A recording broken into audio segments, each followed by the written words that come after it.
আদালতের একাংশ যেন খেয়াল রাখেন যে এই বিচার করতে করতে, বিচারকের চেয়ারে থাকতে থাকতে চাকরি ছেড়ে বিজেপির এমপি হতে যাব, এতেই বরং সাধারণের চোখে বিচার ব্যবস্থার বিরুদ্ধে একটা নিরপেক্ষতা জনিত প্রশ্ন উঠতে পারে।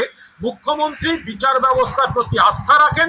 মুখ্যমন্ত্রীকে আদালত অবমাননার নোটিশ দিয়েছেন এক আইনজীবী। আমরা খুব স্পষ্টভাবে তিনটে কথা বলতে চাই। এক, মুখ্যমন্ত্রী এদের চাকরির সুরক্ষায় যে ব্যবস্থা করছেন, যে প্রক্রিয়া নিচ্ছেন, সেটাই আইনি জটিলতা তৈরি করে আটকে দেওয়ার জন্য এ ধরনের নতুন নোটিশ বা এই জটিলতা তৈরি করা হচ্ছে।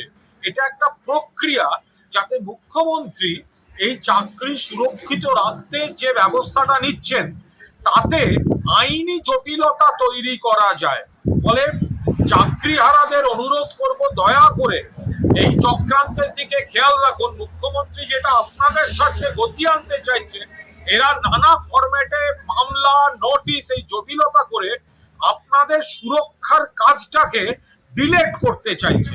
পয়েন্ট নাম্বার 2, এরা এই রাম বাম এরা ভোটে পারে না, তাই কোর্টে জটিলতা তৈরি করতে চায়। আর 3 নম্বর হচ্ছে, মুখ্যমন্ত্রী বিচার ব্যবস্থার প্রতি পূর্ণ আস্থা রাখেন, বিচারপতিদের সম্মান করেন, কিন্তু কোনো রায় যদি বহু সংখ্যক মানুষের স্বার্থের পরিপন্থী হয় তাহলে সেই রায়ের সঙ্গে দ্বিমত পোষণ করে পুনর্বিবেচনার দাবি তোলাটা, তার সঙ্গে আদালত অবমাননার কোনো সম্পর্ক নেই। আপনারা দেখছেন বর্তমানসময়.com।